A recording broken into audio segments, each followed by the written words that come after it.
Astrologia esotérica. Outras considerações. Passando à continuação dos ensinamentos ocultos sobre este assunto, encontramos que as teorias científicas precisam ser complementadas por dois fatores importantes. O primeiro deles refere-se ao plano ou arquitetura do corpo, e o segundo à influência da alma que vai habitar e animar este corpo. O corpo não se forma a si mesmo, nem cresce de uma maneira automática e mecânica, tal como as limalhas de ferro se vão agrupando em torno de um ímã. Certos elevados seres espirituais, os senhores do karma, dão um modelo do corpo que vai existir e criam um elemental artificial, cuja tarefa é construí-lo, baseando-se no modelo. O plano do modelo vai variar segundo o tipo de caráter que dele expressar-se pela alma e o tipo de experiência pela qual está destinada a passar durante o seu período de existência no corpo. Nem todo o caráter e toda a faculdade da alma se expressam no corpo físico, porque algumas ficam definitivamente excluídas, às vezes porque tal é o destino que o homem mereceu por sua passagem anterior em outras vidas, e às vezes para que possa voltar a sua atenção para outros aspectos de caráter que necessitam ser desenvolvidos. Isto leva-nos de novo aos princípios anteriormente expressados, que um determinado tipo de caráter só pode expressar-se mediante um corpo exatamente adaptado a esse fim, que um corpo que é veículo adequado para um tipo de caráter seria inadequado ou impossível para expressar um tipo de caráter completamente diferente, e que o destino e a sorte variam em grande medida segundo o caráter. Não que o corpo cause o caráter, porque este, com todas as suas forças e fraquezas, é inerente à alma, mas o tipo de corpo e o ambiente asseguram que certas experiências fiquem impressas no interior do homem e, por reação, suscitem os poderes e faculdades latentes, alguns deles facilmente porque estão bem desenvolvidos e livres de impedimento, outros com dificuldade ou de nenhum modo, porque são fracos ou foram excluídos em parte ou totalmente na formação do corpo. Temos aqui uma clara sucessão de princípios. O plano do corpo e o ambiente em que ele vai nascer são decididos pelos senhores do karma. Isto determina o tipo geral de caráter e, por sua vez, também os factos e acontecimentos que se experimentarão na história da vida. O plano do corpo expressa, por sua vez, o caráter e o destino. Na realidade, o horóscopo fica incorporado à sua essência do corpo. E se soubéssemos o suficiente de anatomia e fisiologia ocultas, poderíamos ver o Sol, a Lua, os planetas e os signos zodiacais expressos na constituição do corpo, variando para bem ou para mal segundo as suas forças ou fraquezas. Os três fatores que agem no embrião.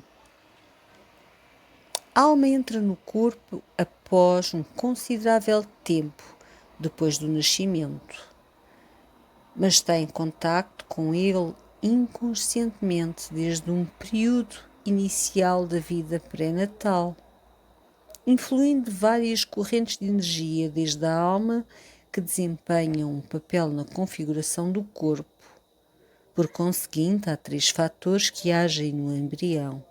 Primeiramente, as forças da herança, contidas no óvulo fecundado. Em segundo lugar, o plano dado pelos senhores do karma, com base no qual o elemental artificial constrói o corpo. E terceiro, a influência da alma, que vai nascer exercida em geral de modo inconsciente. A influência planetária durante a gestação. A duração da gestação humana é de 40 semanas, 280 dias, mas é possível uma grande variação a partir desta cifra. Uma criança nascida com 28 semanas pode viver, embora isto não costuma ocorrer. Quanto mais tempo o período de gestação passar além de 28 semanas, maior é a probabilidade de que viva a criança se nascer prematuramente. Uma semana é a quarta parte da revolução da Lua. O nascimento, tanto dos homens como dos animais, é regulado pela Lua. As revoluções sinódicas seguintes, se tomadas em algumas proporções simples, dão uma medida muito próxima do período de gestação de 280 dias. Planeta Lua, revolução sinódica, 29,530 dias. Proporção 9 meios. Dias 281. Planeta Mercúrio, revolução sinódica, 115,877 dias, proporção 2,5. 290 dias. Planeta Vênus, 583,920 dias, meio de proporção, e 292 dias. Planeta Terra, revolução sinódica, 365,256 dias, 3/4 de proporção e 274 dias. Planeta Marte, 779,936 dias, 1/3 de proporção e 260 dias. Planeta Júpiter, 398,867 dias, proporção 3/4, 299 dias. Planeta Saturno, 378,90 dias, 3/4 de proporção e 284 dias. Planeta Urano, 369 dias, 656, proporção 3/4, 277 dias. Planeta Netuno, 367,488 dias, 3/4 de proporção e 276 dias. Média do conjunto, 281 dias. A primeira destas colunas dá o nome do corpo celeste, a segunda dá o período da sua revolução sinódica média em dias e décimos de dia, dando-se a revolução sideral no caso da Terra. A terceira dá a proporção da revolução utilizada e a quarta dá o resultado mais próximo de um dia inteiro, desprezando as frações. Uma revolução sinódica é o tempo que um planeta passa entre duas conjunções com o Sol, ou o tempo que transcorre antes da volta à mesma posição relativa no zodíaco em relação ao Sol, segundo se vê da Terra. No caso de Mercúrio e Vênus, se a conta se efetua a partir da conjunção superior, a revolução termina com o retorno à conjunção superior e não com a inferior. Esta tabela indica que 9 meios de revoluções sinódicas médias da Lua medem 281 dias, mais exatamente 280,54, apenas um dia além do período normal de gestação. Para Mercúrio, 2 meios de revoluções sinódicas medem 290 dias, a metade do período de Vênus, dá 292 dias. Os outros planetas dão um pouco mais ou um pouco menos do normal. A média do conjunto é de 281 dias, que se aproxima muito dos 280 dias postulados pela ciência médica. Com relação às proporções utilizadas, observar-se-á que as únicas frações são metades, quartos e terços, todas as quais astrologicamente legítimas, porque em realidade se empregam no cálculo dos aspectos. A tabela da página anterior mostra com grande eloquência a estreita relação que há entre gestação e revolução planetária e da suma importância da Lua em especial. O facto de que a revolução tomada é sinódica, ou seja, a posição segundo se vê da Terra, mostra a natureza geocêntrica do conjunto e, por conseguinte, está em harmonia com o resto da ciência astrológica, posto que o nascimento tem lugar nesta Terra e é influência irradiada pelos planetas até aos seres humanos que nela vivem e que se há de ter em conta. Até a metade ímpar das proporções da Lua, Mercúrio e Vênus têm significado, pois estes são os únicos corpos situados entre a Terra e o Sol. No caso da Lua, se supõe que quando a concepção tem lugar na Lua Nova, o nascimento ocorrerá normalmente ao redor de uma lua cheia, tomando o Sol como símbolo da individualidade e a Lua como da personalidade. Na Lua Nova, ambas são uma só coisa no mundo celestial superior. A separação dos dois astros durante o crescente da Lua simboliza a separação entre a personalidade e a individualidade ao descer para a encarnação, e a vida encarnada no plano físico é simbolizada pela lua cheia, quando a lua dista meio círculo em relação ao Sol. O minguante da lua significa a separação do plano físico e o retorno da personalidade à sua fonte.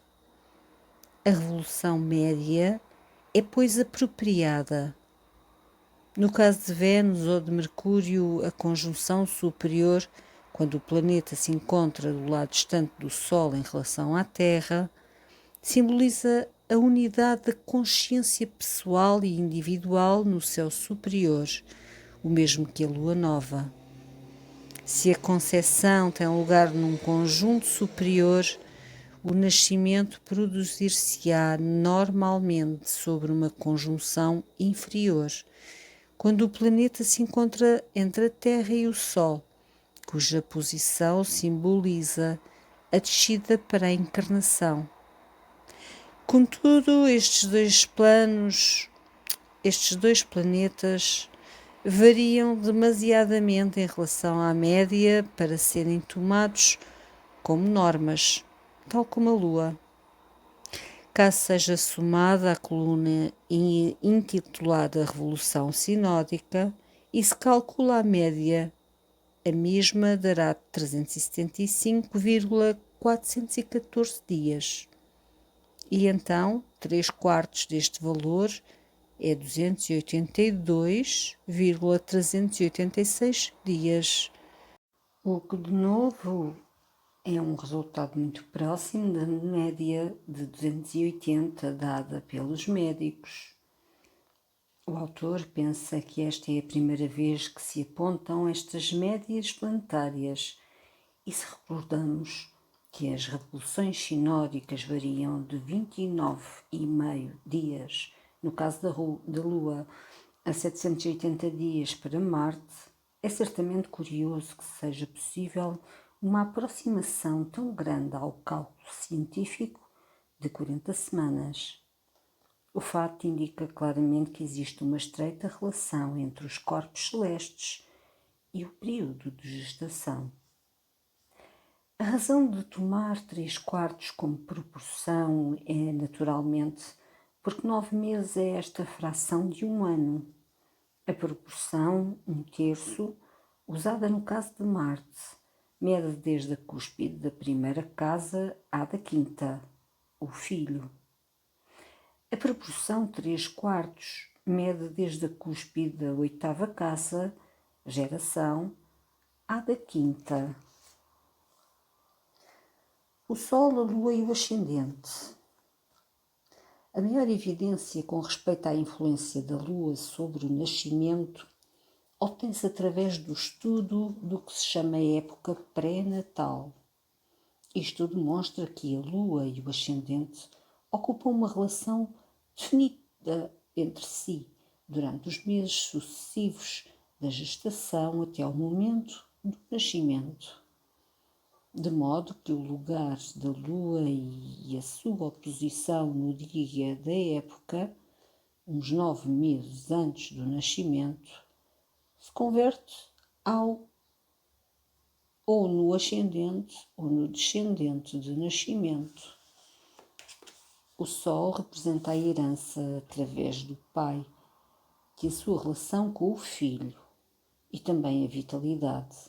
A Lua representa a herança através da mãe e a sua relação com o filho. Assim como a base material viva do corpo e o ascendente representa a própria criança.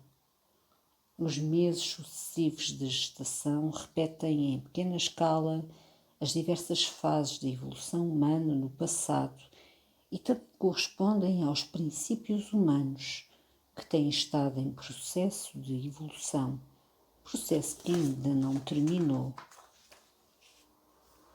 Capítulo 13. Caracteres fortes e fracos.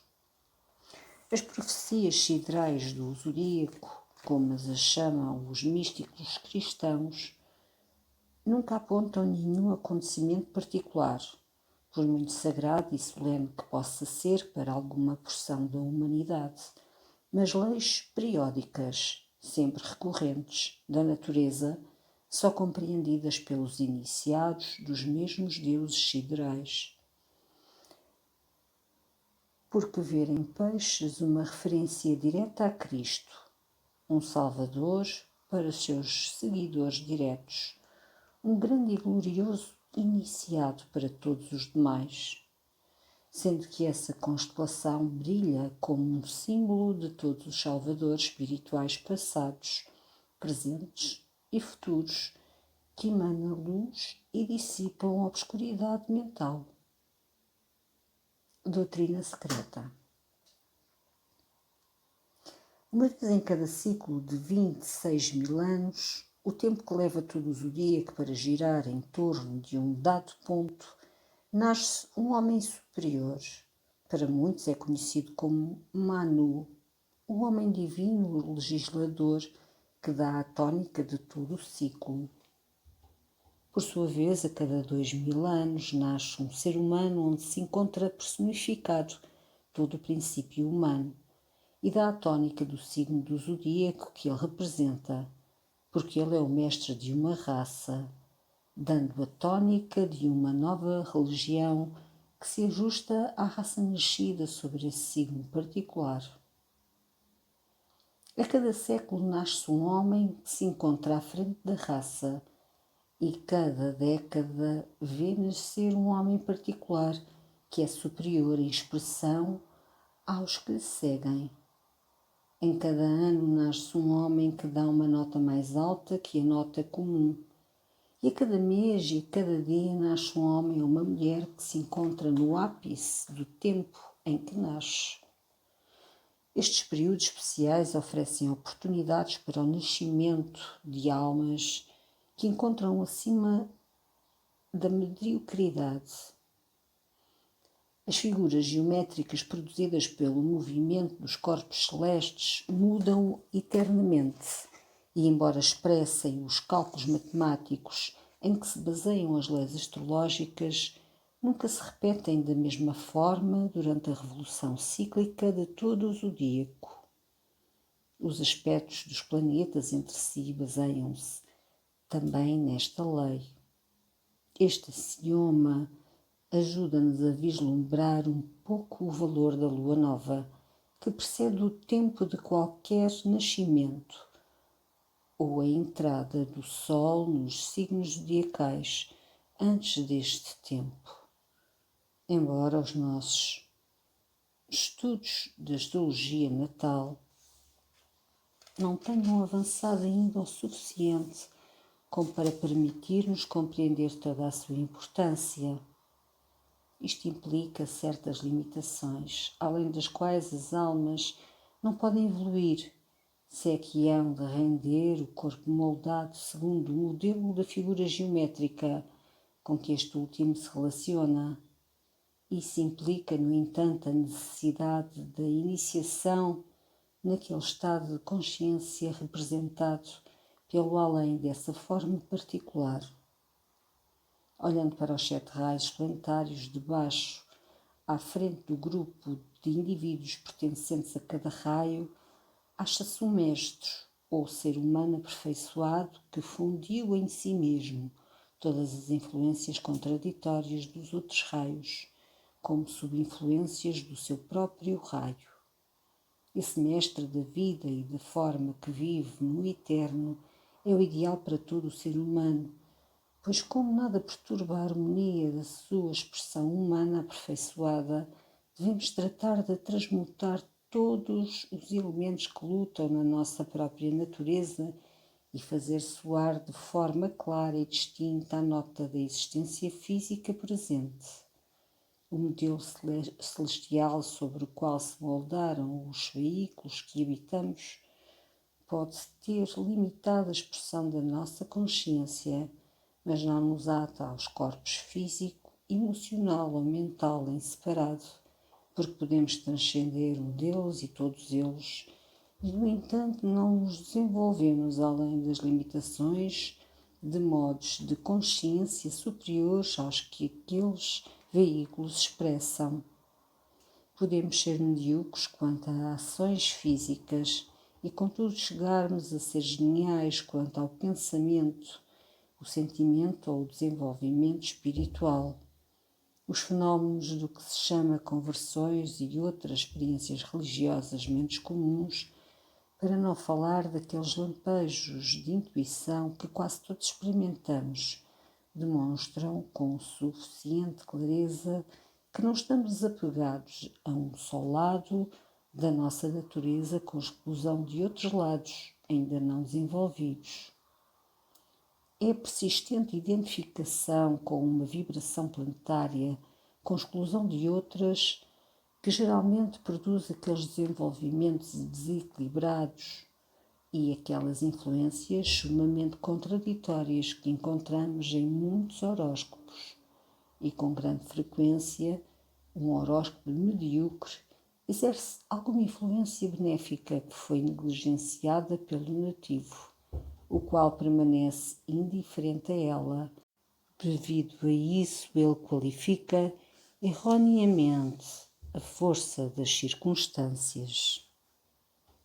Como julgar? São tantos os factos a serem levados em conta quando tentamos sintetizar um horóscopo que passar por alto o facto de que cada figura se encaixa dentro de outra figura pode distanciar do verdadeiro foco todo o nosso raciocínio. Portanto, devemos esforçar-nos por compreender a partir de que momento surgem muitas das circunstâncias contraditórias. Uma criança nasce numa família com a qual está em harmonia ou não. Por outras palavras, a figura geométrica encaixa-se com os horóscopos dos outros membros da família, ou então é impossível encontrar sequer algo que se pareça com um ajuste. Examinar-se muitos destes casos e não se encontrar nenhuma explicação além da teoria da reencarnação ou o renascimento sucessivo da alma em condições necessárias para elaborar o seu destino. As pessoas com quem nos encontramos na vida diária têm sobre nós uma influência maior do que pensamos a princípio, e até que aprendamos a considerar-nos como partes da grande família humana, não adquirimos um verdadeiro sentido de proporção.